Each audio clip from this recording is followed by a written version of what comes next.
Bismillah. Afwan.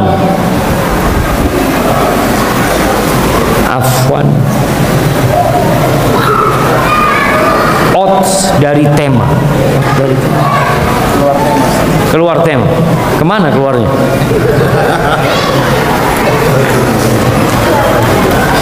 Istri ana alhamdulillah sudah ngaji, cuma kadang masih sering bentak-bentak ana.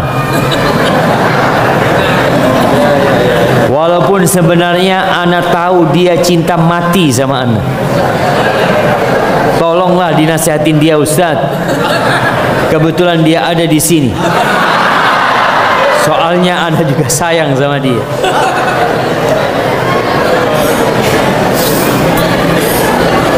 Jamaah rahimakumullah, berkaitan dengan hari kiamat.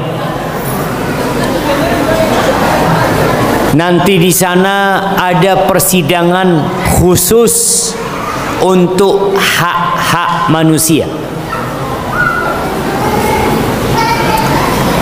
yang mana Allah Azza wa Jalla menyerahkan itu kepada manusia. Jangan sampai yang menjadi penuntut kita pada hari kiamat itu adalah pasangan hidup kita. Allah mengatakan, wailul lil mutaffifin, celaka buat orang-orang yang curang. Alladzina idza iktalu 'alan nas yastawfun wa idza kaluhum aw wazanuhum yukhsirun. Orang-orang yang selalu menuntut haknya tapi tidak melaksanakan kewajibannya, bahkan menuntut hak sampai lebih. Sebagian istri seperti itu, dia nuntut haknya sama suaminya tapi tidak melaksanakan kewajibannya. Tapi ada sebaliknya, suami sudah melaksanakan kewajibannya tapi istri tidak melaksanakan kewajibannya. Maka buat para wanita, ingat, sangat mudah bagi wanita masuk surga dari pintu mana saja. Tidak seperti kaum laki-laki. Perempuan yang sholat 5 waktu, puasa Ramadan, taat, patuh sama suaminya, suaminya nggak suka dibentak-bentak. Mana ada wanita atau laki-laki yang suka dibentak-bentak? Coba, nggak ada. Kemudian dia menjaga kehormatan dirinya, maka akan dikatakan kepada dia, silahkan masuk surga dari pintu mana saja yang kau kehendaki.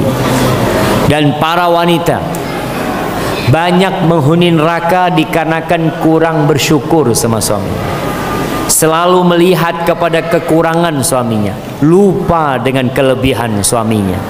Dan kebanyakan yang memasukkan ke neraka itu adalah lisan. Hati-hati. Ada perempuan yang kata sahabat Nabi, taqumul lail, perempuan ini salat malam, tasumun nahar, puasa sunnah, wa tatasaddaq, suka sedekah, walakinnaha salitah, tapi dia kalau ngomong pedes, tu'dhi jiranaha, suka menyakitin tetangganya. Tetangga bukan suaminya, tetangganya. Apa kata Nabi sallallahu alaihi wasallam? La khaira fiha hiya finnar. Enggak ada kebaikan di perempuan ini, dia di neraka tempatnya. Na'udzubillah min.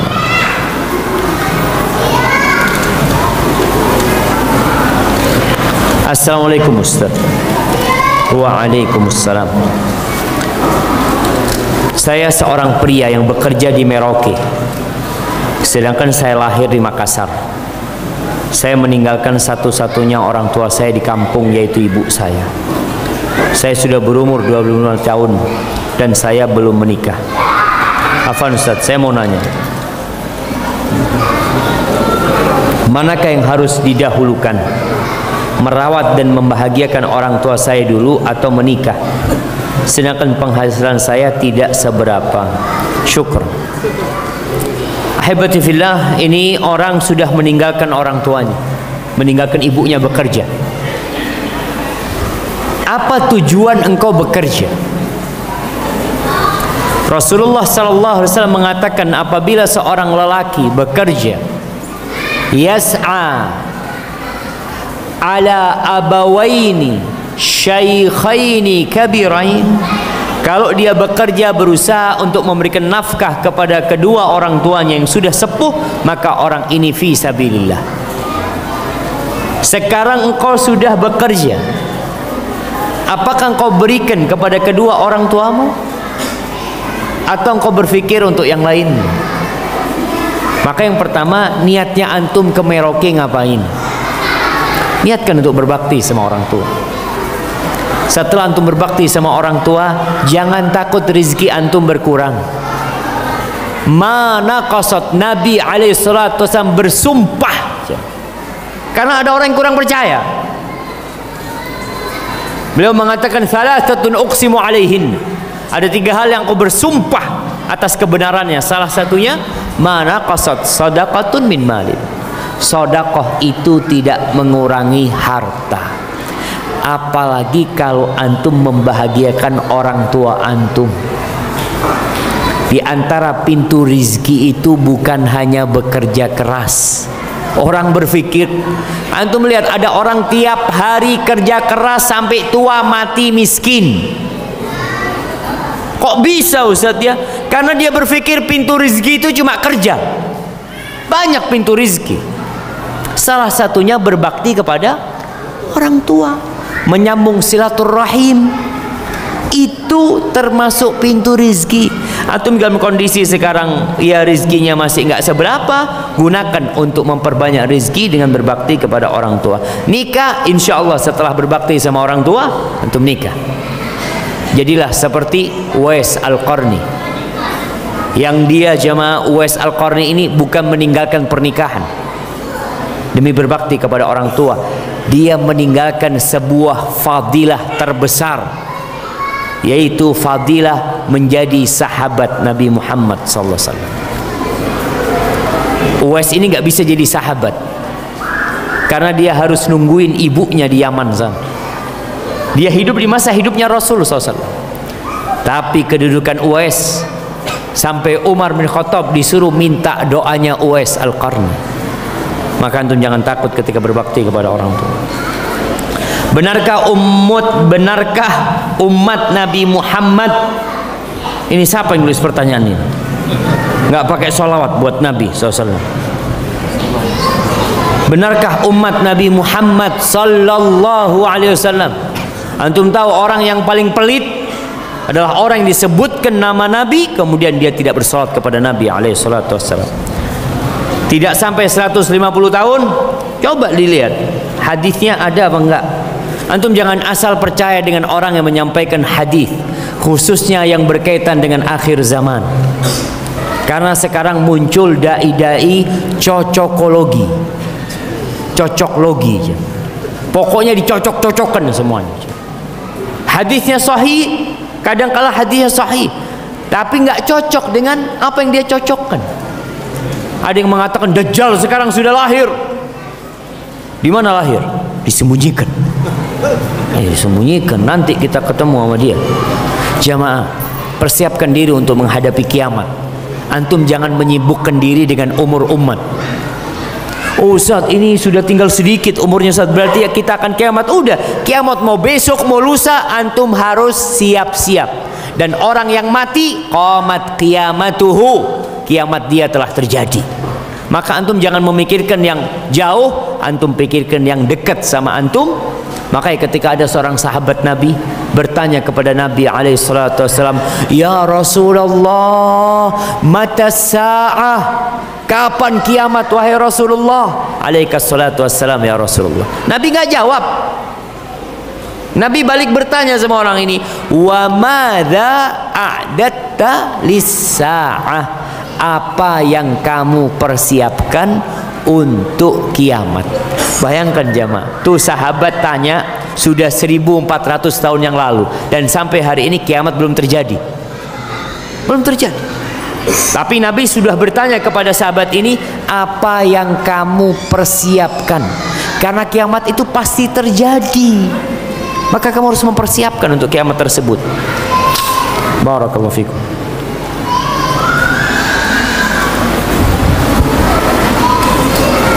Semoga Allah menjaga Ustadz dalam setiap dakwahnya. Amin. Ustadz sampaikan pada ustadz-ustadz kami di Jawa sana, tolong safari dakwah ke Merauke. Kami membutuhkan guru-guru agama yang menyeru kepada pembelajaran akidah. Jamaah, antum yang harus ngirim anak-anak ke Jawa. Betul jamaah. Allah Azza wa Jalla mengatakan falaula nafara min kulli firqatin minhum ta'ifatun liyatafaqahu fid din wa liyunziru qaumahum idza raja'u ilaihim la'allahum yahdharun. Kata Allah Azza wa Jalla. Nah, apa ini kok ada ribut di sini? Sampai mana lagi kita jamaah? Astagfirullahaladzim. Iya. Andai ada dari setiap kelompok itu, nggak semuanya berangkat berjihad di jalan Allah. Sebagian itu berangkat menuntut ilmu. Ilmu apa? Liyatafaqahu fid din. Belajar ilmu agama. Orang tua itu kalau mikir anaknya belajar ilmu agama, nanti nak kamu makan dari mana? Selalu yang dibicarakan dunia. Ini perintah Allah. Kalau melaksanakan perintah Allah, apa kata Allah? Wa man yattaqillah yaj'al lahu makhrajan wa yarzuqhu min haitsu la yahtasib. Allah akan kasih jalan keluar, Allah akan kasih rezeki dari arah yang tidak disangka-sangka. Jadi tolong para jamaah, hendaklah mengkader anak-anaknya untuk menjadi ustadz. Nggak semuanya, tapi kalau antum punya anak 3, ya 1 jadi ustadz. Yang 2, nak kamu 2 kerja nanti bantu nih yang menuntut ilmu, karena dia akan berjuang untuk akhirat dan kalian berjuang untuk dunia kalian. Waliyundiru qaumahum idza raja'u ilaihim. Kata Allah agar mereka kalau pulang kampung bisa berdakwah. La'allahum yahdharun, agar mereka faham. Tapi insyaallah ana kasih tahu satu-satu di Jawa supaya datang ke Merauke. Merauke ini jauh jemaah. Barakallahu fikum.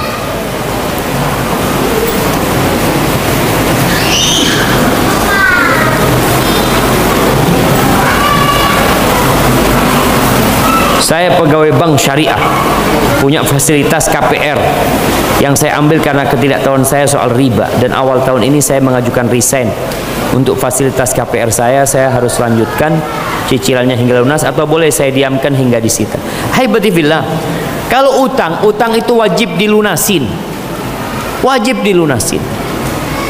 Kalau antum tidak mampu melunasi utang antum, maka jual barang tersebut untuk melunasi utangnya. Kalau enggak, ya mau nggak mau nanti akan disita. Berkaitan dengan ribanya, hendaklah kita bertobat kepada Allah Azza wa Jalla, memohon ampun kepada Allah agar Allah mengampuni dosa riba kita ini jamaah. Hadza wallahu a'lam bishawab.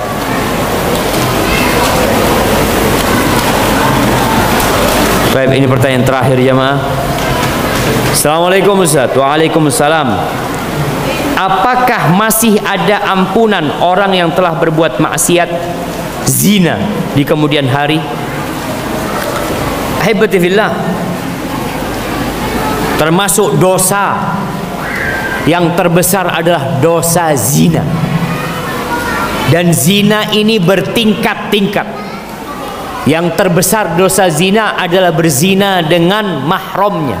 Na'udzubillah min dzalik. Ana lihat ada yang menzinai anak tirinya, memperkosa anak tirinya umur 9 tahun. Na'udzubillah. Apa ini seperti ini jemaah? Na'udzubillah. Benar-benar satu hal yang mengkhawatirkan di negeri kita jemaah.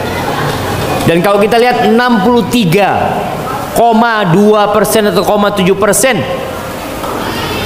remaja Indonesia itu telah melakukan seks bebas. Ini data dari Kementerian Kesehatan. Mereka menyatakan hal itu, jemaah. Maka tolong kita tahu, Allah itu melarang zina dengan mengatakan wala taqrabuz zina, jangan mendekati zina. Bukan dikatakan jangan berzina, jelas jangan berzina. Tapi karena tahu zina ini tidak akan terjadi kecuali dengan muqaddimah, dengan pendahuluan, maka Allah mengatakan jangan dekati zina. Coba antum lihat kenapa antum berzina. Ada penyebabnya. Apa penyebabnya? Pertama, mata yang tidak ditundukkan. Melihat perempuan lewat, matanya tidak ditundukkan.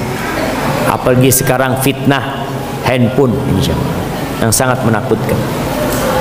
Kemudian berduaan dengan wanita yang bukan mahramnya, ngobrol berduaan berkholwat, ini juga menjadi bencana. Kemudian bercampurnya laki-laki dan wanita. Kalau antum lihat, banyak pegawai-pegawai yang berzina karena memang mereka ya makan berdua. Ya waktu istirahat mereka satu kantor, laki perempuan berbaur. Subhanallah jamaah, banyak sekali terjadi perselingkuhan dan perzinaan karena ini. Kalau pertanyaannya apakah ada harapan diterima taubatnya orang yang berzina? Naam.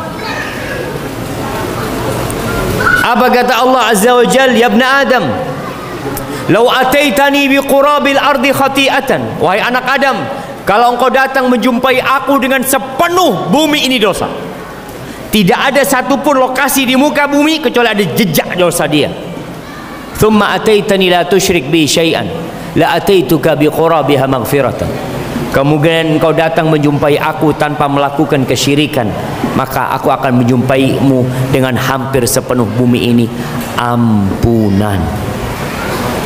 Tapi hendaklah bertobat dengan taubatan nasuha.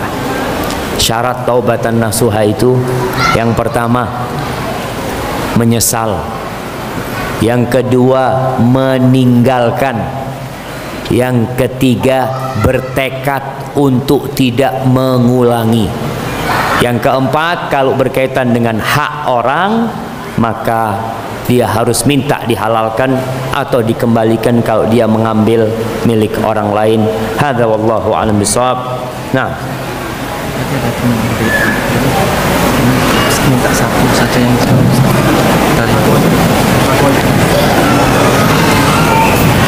nah,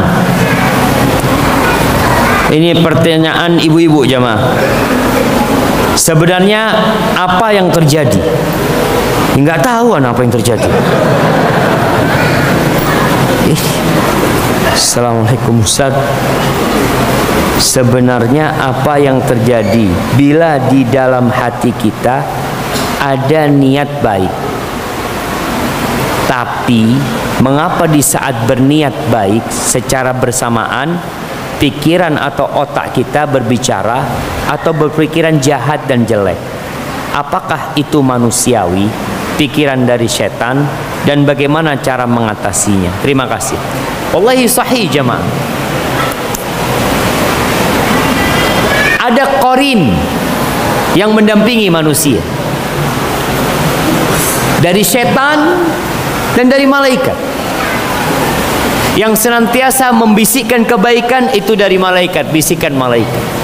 Yang senantiasa membisikkan keburukan itu adalah dari setan. Maka tugas kita adalah berlindung kepada Allah dari godaan setan yang terkutuk. Allah mengatakan, fa imma yanzaghannaka minasyaitani nazghun fasta'id billah innahu huwas samiul alim. Kalau engkau ada pikiran-pikiran buruk dari setan itu, hendaklah engkau minta perlindungan kepada Allah. Karena kita nggak tahu. Dan salah satu cara untuk menjaga hati kita supaya setan tidak bisa membisikkan keburukan adalah zikrullah. Zikir itu hisnul muslim, bentengnya seorang muslim. Ketika dia senantiasa lisannya berzikir kepada Allah, bisikan-bisikan buruk itu akan tertahan di luar. Oleh karena itu, kalau antum masuk rumah baca bismillah, antum makan baca bismillah, maka setan ketika itu nggak akan bisa bermalam di rumah antum, nggak akan bisa makan di tempat antum. Maka hendaklah kita yang menghadapi bisikan-bisikan buruk itu memperbanyak zikrullah, pagi dan petang hendaklah berzikir, membaca Al-Quranul Karim. InsyaAllah bacaan-bacaan itu akan menjauhkan kita dari bisikan-bisikan buruk syaitan. Dan ada bisikan buruk dari manusia, maka kita disuruh milih teman. Di akhir Al-Quran Allah mengatakan, Qul a'udhu bi rabbin nas, malikin nas, ilahin nas, min syarril waswasil khannas, alladhi yuwaswisu fi sudurin nas, minal jinnati wan nas. Ada yang godain manusia, jadi bukan cuma jin, manusia ada. Yang kita ingin berbuat baik, mau ke masjid, aduh nggak usah lah ke masjid lah, nanti aja sholat di rumah umpamanya. Ada teman-teman yang seperti itu. Maka kita pun meminta perlindungan kepada Allah Azza wa Jal. Hadza wallahu a'lam bishawab. Itu yang bisa saya sampaikan jamaah. Soalnya ana sudah lapar juga, antum mungkin sudah lapar. Ana lihat ada pembagian kotakan tadi. Iya, ada. Kok nggak sampai sini jamaah? Masya Allah, kayaknya ada yang sabotase di sana jamaah. Baik, hadza wa sallallahu ala nabiyina Muhammadin wa ala alihi wasallam. Pertanyaan-pertanyaan yang belum sempat dijawab, mudah-mudahan besok pagi bisa dijawab.